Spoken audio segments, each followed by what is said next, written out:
Hello everyone, welcome to the live session. तो आज हम देखेंगे एनसीईआरटी ज्योग्राफी क्लास 11 का बुक 2, जिसमें हमने कल यूनिट 1 चैप्टर 1 ख़त्म कर दिया था। आज हम देखेंगे यूनिट 2 फिजियोग्राफी। तो शुरू करते हैं।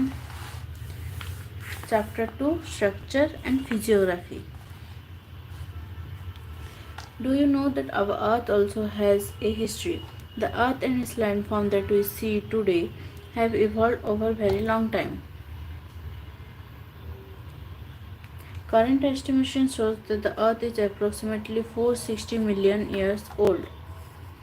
Over these long years, it has undergone many changes brought about primarily by the endogenic and exogenic processes. These processes have played a significant role in giving shape to the various surface and subsurface features of the Earth. You have already studied about the plate tectonic and the movement of the Earth's plate in the book Fundamentals of Physical Geography. Do you know that the Indian plate was to the south of the equator millions of years ago?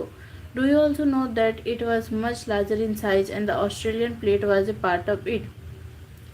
Over millions of years, this plate broke into many parts and the Australian plate moved toward the southeastern direction and the Indian plate to the north.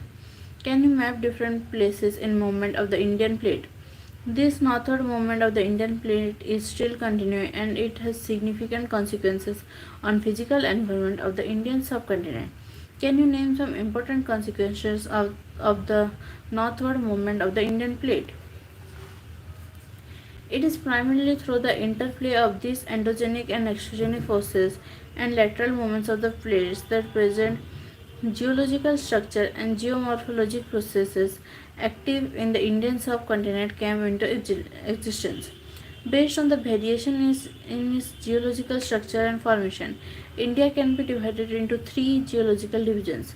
These geological regions broadly follow the physical features: the peninsular block, the Himalayan, the other peninsular mountain, Indo-Ganga-Brahmaputra plain. The peninsular block.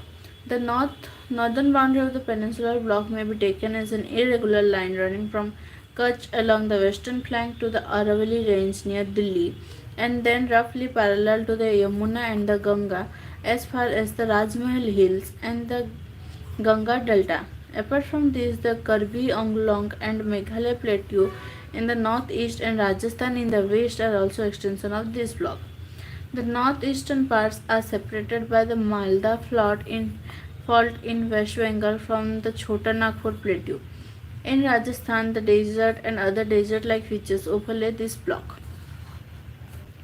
The peninsula is formed essentially by a great complex of very ancient gneisses and granites, which constitutes a major part of it. Since the Cambrian period, the peninsula has been standing like a rigid block with the exception of some of its western coast, which is submerged beneath the sea, and some other parts changed due to tectonic activity without affecting the original basement.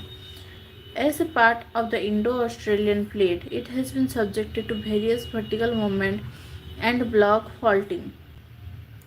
The Rift Valley of the Narmada, the Tapi and the Mahanadi, and the Satpura Block Mountains are some examples of it.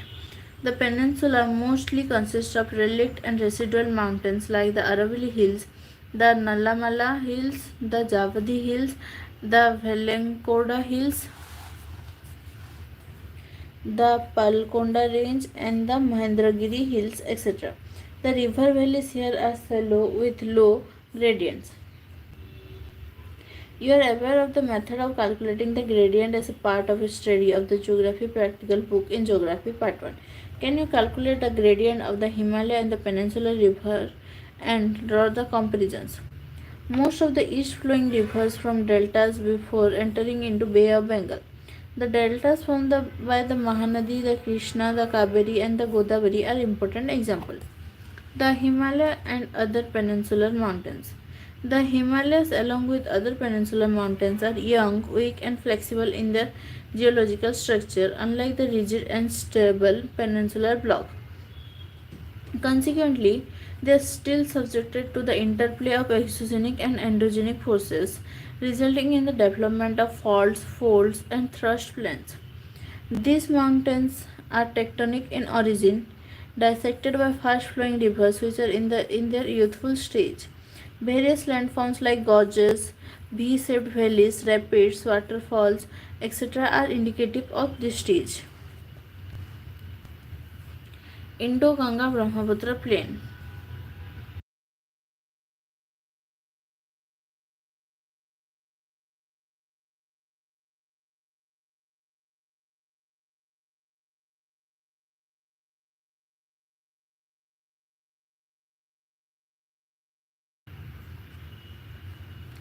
The third geological division of India comprises the plain formed by the river Indus, the Ganga, and the Brahmaputra. Originally, it was a geosynclinal depression which attained its maximum development during the third phase of the Himalaya mountain formation, approximately about 64 million years ago. Since then, it has been gradually filled by the sediments brought by the Himalayan and the peninsular rivers. Average depth of the alluvial deposits in this plain ranges from 1000 to 2000 meters. It is evident from the above discussion that there are significant variation among the different regions of India in terms of their geological structure, which has far-reaching impact upon other related aspects. Variation in physiography and relief are important among these.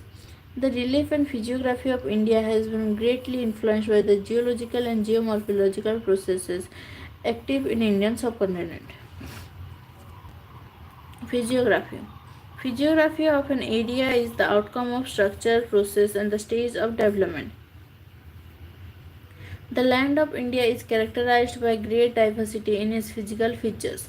The north has a vast expanse of rugged topography consisting of a series of mountain ranges with varied peaks, beautiful valleys, and deep gorges. The south consists of stable tableland with highly dissected plateaus, denuded rocks, and developed series of scarps. In between two lies the vast North Indian plain. Based on this macro variation, India can be divided into following physiographic divisions: the northern and northeastern mountains, the northern plain, the peninsular plateau, the Indian desert, the coastal plains, and the islands. The north and northeastern mountains. The north and northeastern mountains consist of the Himalayas and the northeastern hills. The Himalaya consists of a series of parallel mountain ranges. Some of the important ranges of the Greater Himalaya range, which includes the Great Himalayas and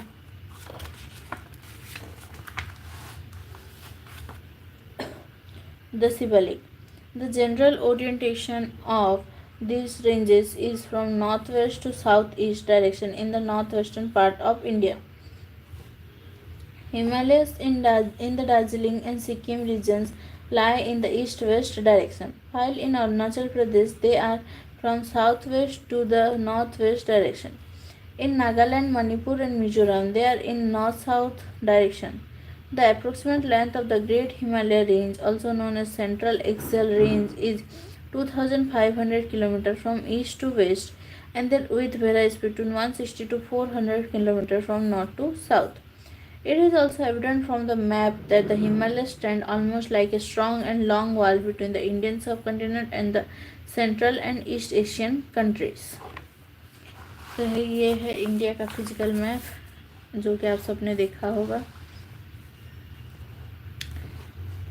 और ये हिमालय का photo है. Himalayas are not only the physical barrier, they are also a climatic, drainage and cultural divide. Can you identify the impact of Himalayas on the geo-environment of the countries of South Asia? Can you find some other examples of similar geo-environmental divide in the world? There are large-scale regional variation within the Himalayas. On the basis of relief, alignment of ranges and other geomorphological features, the Himalaya can be divided into following subdivisions: Kashmir or northwestern Himalayas, Himachal and Uttaranchal Himalayas, Darjeeling and Sikkim Himalayas, Arunachal Himalayas, and Eastern Himalayas and mountains. Kashmir or northwestern Himalayas. It comprises a series of ranges such as Karakoram, Ladakh, Jaskar, and Pir Panjal. The northeastern part of the Kashmir Himalayas is a cold desert which lies between the Great Himalayas and the Karakoram ranges. Between the Great Himalayas and the Pir Panjal Range, the world famous valleys of Kashmir and famous Dal Lake. Important glaciers of South Asia such as Baltoro and Siachen are also found in this region.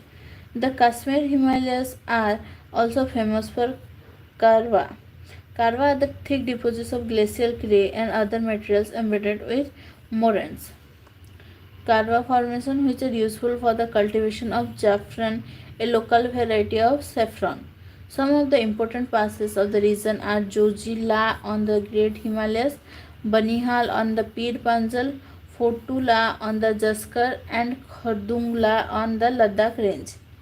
Some of the important fresh lakes such as Dal and Walar and saltwater lakes such as Pangong So and So Moridi are also in this region. This region is drained by the river Indus, its tributaries such as Jhelum and the Chena. The Kashmir and northwestern Himalayas are well known for their scenic beauty and picturesque landscape. The landscape of Himalayas is a major source of attraction for adventure tourists. Do you know that some famous places of pilgrimage such as Vaishno Devi, Amarnath Cave, Jarhar-e-Sharif, etc. are also located here, and large number of pilgrims visit these places every year. Srinagar, capital city of the state of Jammu and Kashmir, is located on the banks of Jhelum River. Dal Lake in Srinagar presents an interesting physical feature. Jhelum in the valley of Kashmir is still in its youth stage and yet forms meanders, a typical feature associated with the mature stage in the evolution of fluvial landform. Can you name some other fluvial landforms in the mature stage of a river?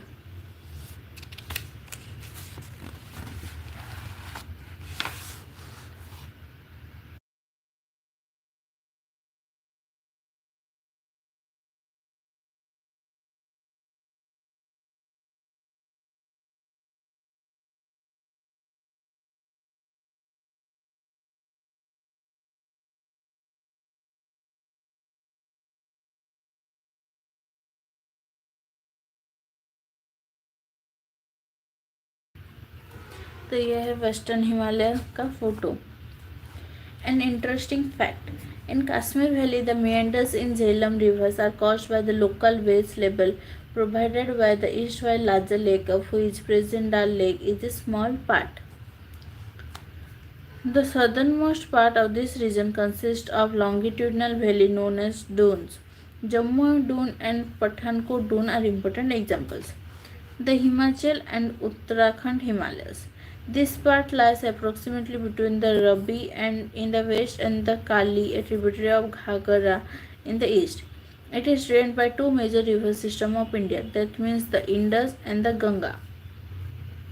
Tributaries of the Indus include the river Ravi, the Bias and the Satluj, and the tributaries of Ganga flowing through this region include the Yamuna and the Ghagra.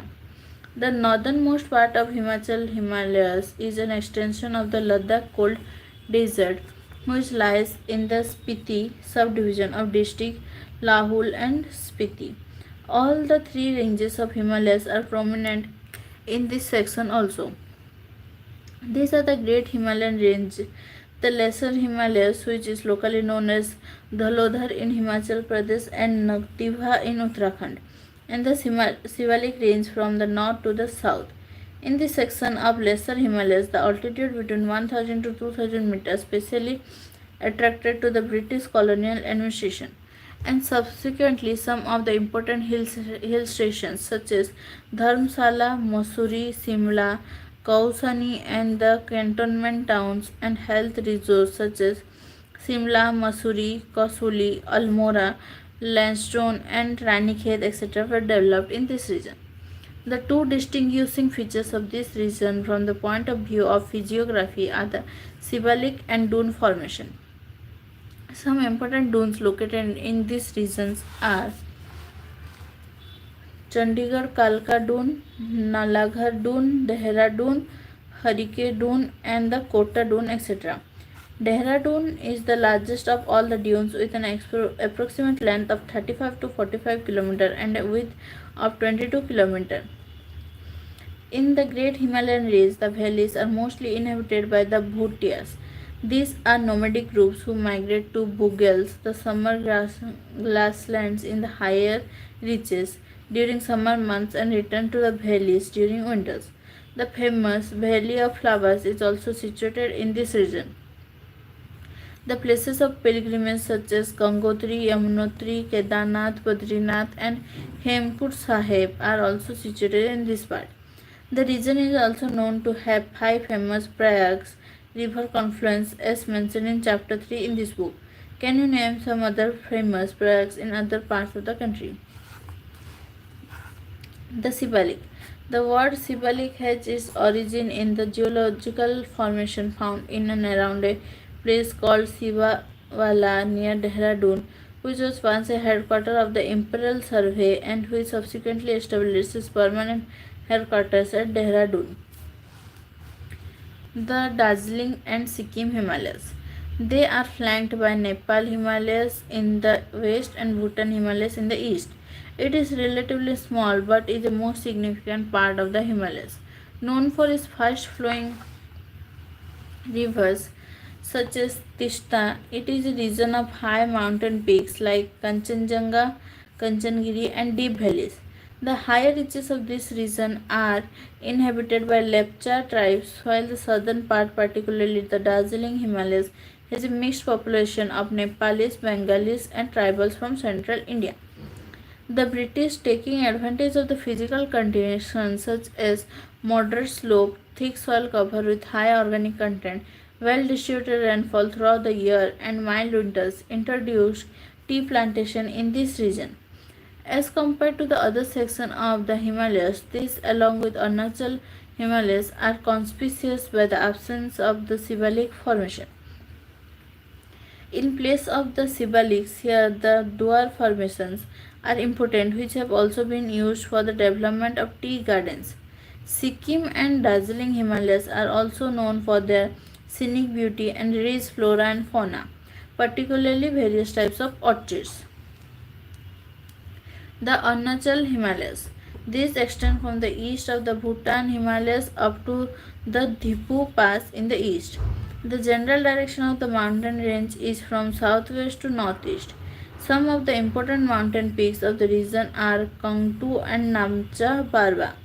These ranges are dissected by fast flowing rivers from the north to the south, forming deep gorges. Brahmaputra flows through a deep gorge after crossing Namcha Barwa. Some of the important rivers are the Kameng, the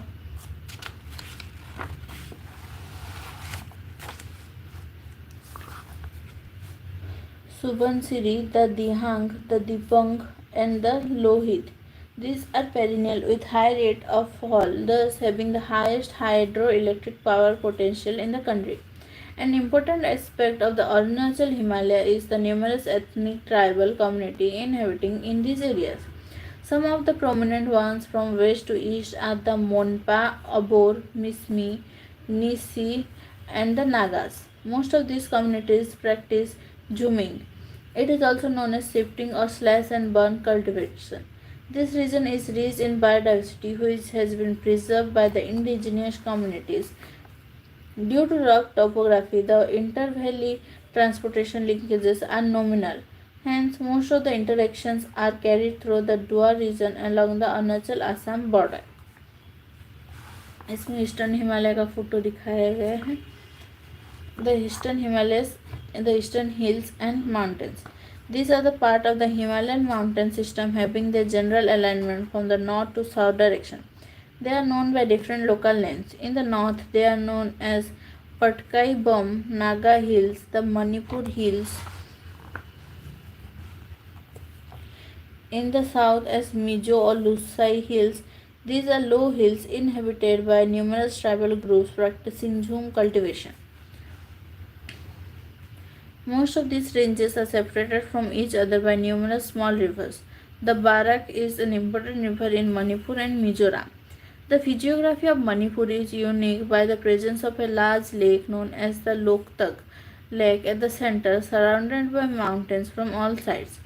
Mizoram, which is also known as the Molasses Basin, which is made of of soft unconsolidated deposits. Most of the rivers in Nagaland form the tributary of the Brahmaputra, while two rivers of Mizoram and Manipur are the tributaries of Barak River, which in turn is the tributary of Meghna. The rivers in the eastern part of Manipur are tributaries of Chindwin, which in turn is a tributary of the Irrawaddy of Myanmar. The northern plains. The northern plains are formed by the alluvial deposits brought by the rivers, the Indus, the Ganga, and the Brahmaputra. These plains extend approximately 3,200 km from the east to the west. The average width of these plains varies between 150 to 300 km. The maximum depth of alluvium deposits varies between 1000 to 2000 meters. From the north to south, these can be divided into three major zones: the Bhabar, the Tarai, and the alluvial plains. The alluvial plains can be further divided into the Khadar and the Bhangar. Bhabar is a narrow belt ranging between 8 to 10 km parallel to the Sibalik foothills at the breakup of the slope. As a result of this, the streams and rivers coming from the mountains deposit heavy materials of rocks and boulders and at times disappear in this zone. South of the Bhabar is the Tarai belt with an approximate width of 10 to 20 km, where most of the streams and rivers re-emerge without having any properly demarcated channel, thereby creating marshy and swampy condition known as the Tarai. This has a luxurious growth of natural vegetation and houses a varied wildlife. The south of Tarai is a belt consisting of old and new alluvial deposits known as the Bhangar and Khadar respectively. These plains have characteristic features of mature stage of fluvial, erosional and depositional landforms such as sandbars, meanders, oxbow lakes and braided channels. The Brahmaputra plains are known for their riverine islands and sandbars. Most of these areas are subjected to periodic floods and shifting river courses forming braided streams. The mouths of this mighty river also form some of the largest deltas of the world. For example, the famous Sundarban Delta, otherwise this is a featureless plain with a general elevation of 50 to 150 meter above the mean sea level. The states of Haryana and Delhi form a water divide between the Indus and the Ganga river system. As opposed to this, the Brahmaputra river flows from the northeast to the southwest direction before it takes an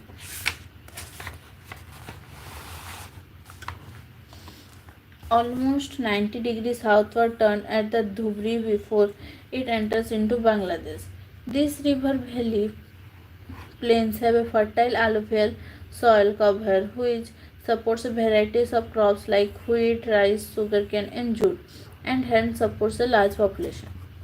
The peninsular plateau, rising from the height of 150 meter above the river plains up to an elevation of 600 to 900 meter, is the irregular triangle known as the peninsular plateau.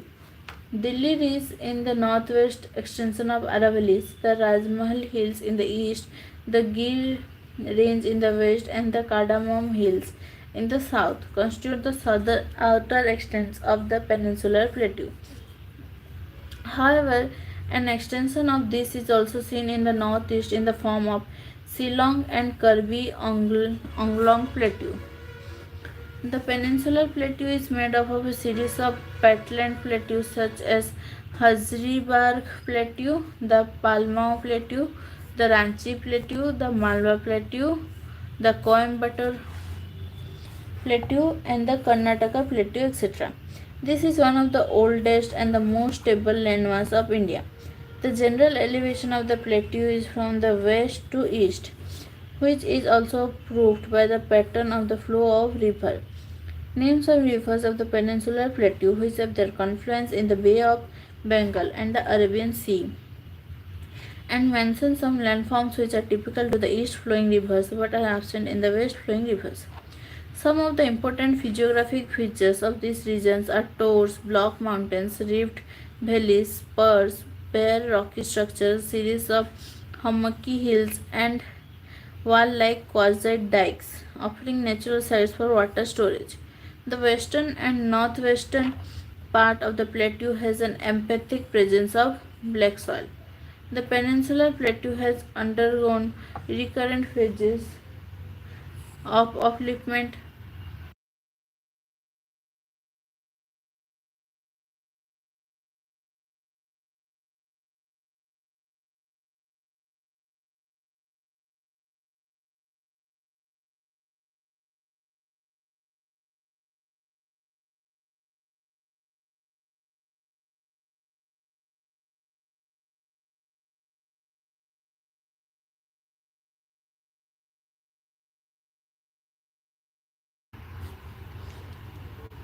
and submergence accompanied by crustal faulting and fractures. The Bhima fault needs special mention because of its recurrent seismic activities. These spectral variations have brought in elements of diversity in the relief of the peninsular plateau. The northwestern part of the plateau has a complex relief of ravines and gorges. The ravines of Chambal, Bhind, and Morena are some of the well-known examples.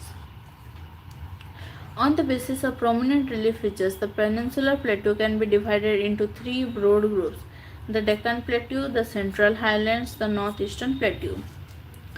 The Deccan Plateau. This is bordered by the Western Ghats in the west, Eastern Ghats in the east, and the Satpura Maikal Range and Mahadev Hills in the north. Western Ghats are locally known by different names such as Sahyadri in Maharashtra, Nilgiri Hills in Karnataka and Tamil Nadu, and Anaimalai Hills and Cardamom Hills in Kerala. Western Ghats are comparatively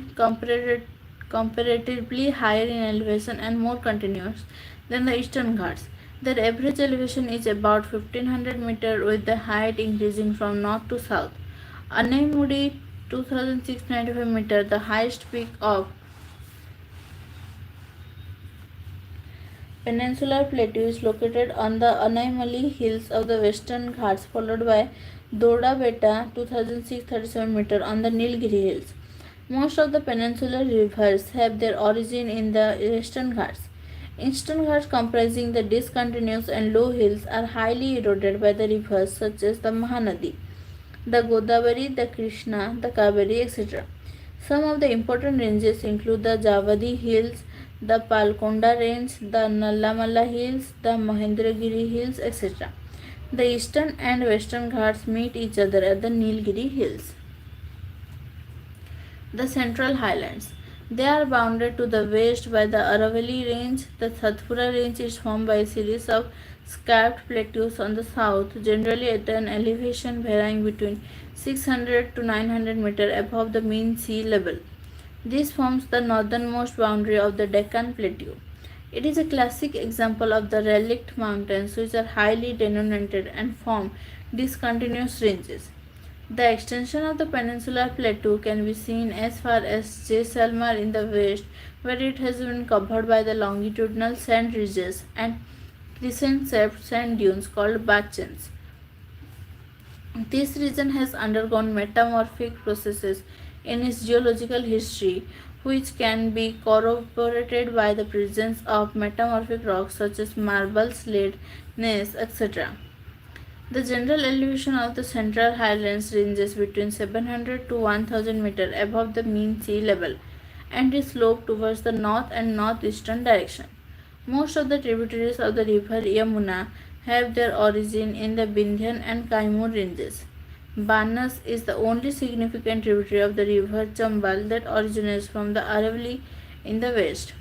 An eastern extension of the Central Highland is formed by the Rajmahal Hills, to the south of which lies a large reserve of mineral resource in the Chota Nagpur Plateau.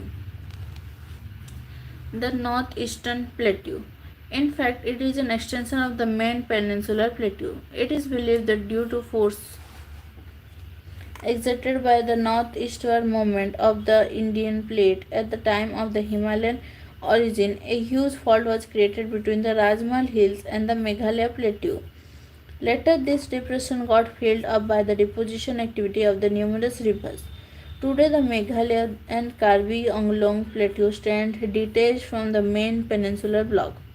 The Meghalaya plateau is further subdivided into three: the Garo Hills, the Khasi Hills, the Jaintia Hills, named after tribal groups inhabiting this region. An extension of this is also seen in the Karbi Anglong Hills of Assam. Similar to Chota Nagpur Plateau, the Meghalaya Plateau is also rich in mineral resources like coal, iron ore, sillimanite, limestone, and uranium. This area receives maximum rainfall from the southwest monsoon. As a result, the Meghalaya Plateau has a highly eroded surface. Cherrapunji displays a bare rocky surface devoid of any permanent vegetation cover. The Indian Desert. To the northwest of the Aravalli Hills lies the Great Indian Desert. It is a land of undulating topography dotted with longitudinal dunes and basins. This region receives low rainfall below 150 mm per year, hence it has arid climate with low vegetation cover. It is because of these characteristic features that this is also known as Marustali. It is believed that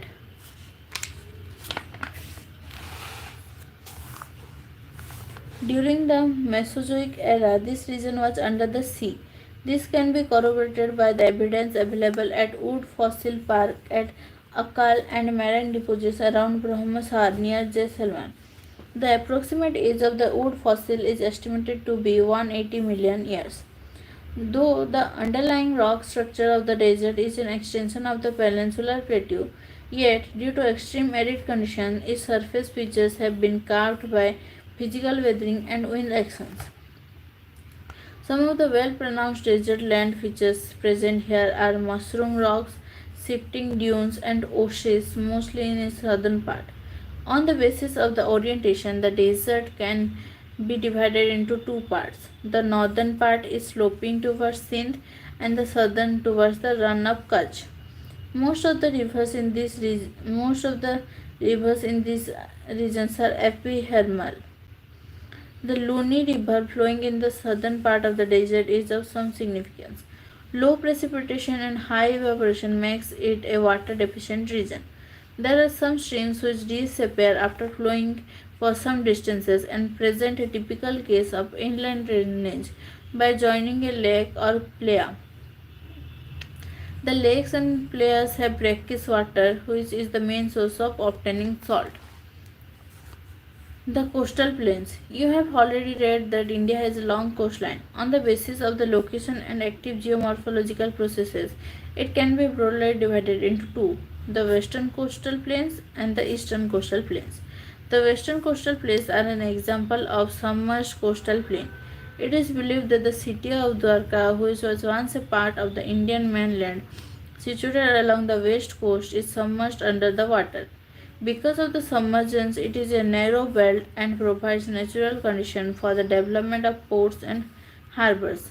Kandhala, Majgaon Jail and Port, Seva, Marmagaon, Mangalore, Cochin, etc. are some of the important natural ports located along the west coast. Extending from Gujarat coast in the north to the Kerala coast in the south, the western coast may be divided into following divisions: the Kutch and Kathiawar coast in Gujarat, Konkan coast in Maharashtra, Goa coast and Malabar coast in Karnataka and Kerala respectively. The western coastal plains are narrow in the middle and get broader towards north and south. The rivers flowing through this coastal plain do not form any delta. The Malabar coast has got certain distinguishing features in the form of kyles, backwaters, which are used for fishing, inland navigation, and also due to a special attraction for tourists. Every year famous Nehru Trophy Balamkali boat race is held in Punnamada Kayal in Kerala. As compared to the western coastal plain, the eastern coastal plain is broader and is an example of an emergent coast. There are well-developed deltas here, formed by the rivers flowing eastward into the Bay of Bengal. This includes the deltas of the Mahanadi, the Godavari, the Krishna, and the Kaveri. Because of its emergent nature, it has less number of ports and harbors. The continental shelf extends up to 500 km in the sea, which makes it difficult for the development of good ports and harbors. Names of ports on the eastern coast. The islands. There are two major island groups in India, one in the Bay of Bengal and the other in the Arabian Sea. The Bay of Bengal island group consists of about 572 islands or islets. These are situated roughly between 6° north to 14° north and 92° east to 94° east. The two principal groups of islets include the Riches Archipelago and the Labyrinth Island. The entire group of islands is divided into two broad categories: the Andaman in the north and the Nicobar in the south. They are separated by a water body which is called the 10-degree channel. It is believed that these islands are an elevated portion of submarine mountains. However, some smaller islands are volcanic in origin. Barren Island, the only active volcano in India, is also situated in the Nicobar Island. On 26 December 2004, the Andaman and Nicobar Island experienced one of the most devastating natural calamity. Can you name the calamity and identify some other areas which were adversely affected by the same calamity? What was its major consequence? Some important mountain peaks in Andaman and Nicobar Islands are Saddle Peak, North Andaman, 738 meter, Mount Diabolo, Middle Andaman, 515 meter, Mount Koyob, South Andaman, 460 meter, and Mount Twiller, Great Nicobar, 642 meter. The coastal line has some coral deposits and beautiful beaches. These islands receive convectional rainfall and have an equatorial type of vegetation. The islands of the Arabian Sea include Lakshadweep and Miniko. These are scattered between 8° north to 12° north and 71° east to 74° east longitude. These islands are located at a distance of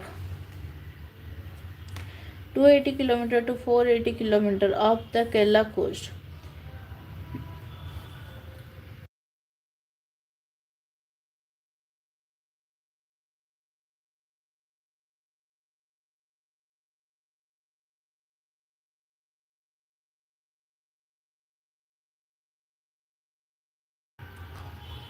The entire island group is built of coral deposits. There are approximately 36 islands, of which 11 are inhabited. Miniko is the largest island with an area of 453 square kilometers. The entire group of islands is broadly divided by the 11-degree channel, north of which is the Amini Island and to the south of the Kannanur Island. The islands of this archipelago have strong beaches consisting of unconsolidated pebbles, singles, cobbles and boulders on the eastern seaboard. तो ये था आज का chapter, ये है इसका exercise, आप ये सॉल्व कर सकते हैं। तो आज के लिए इतना ही। Thank you, thanks for joining.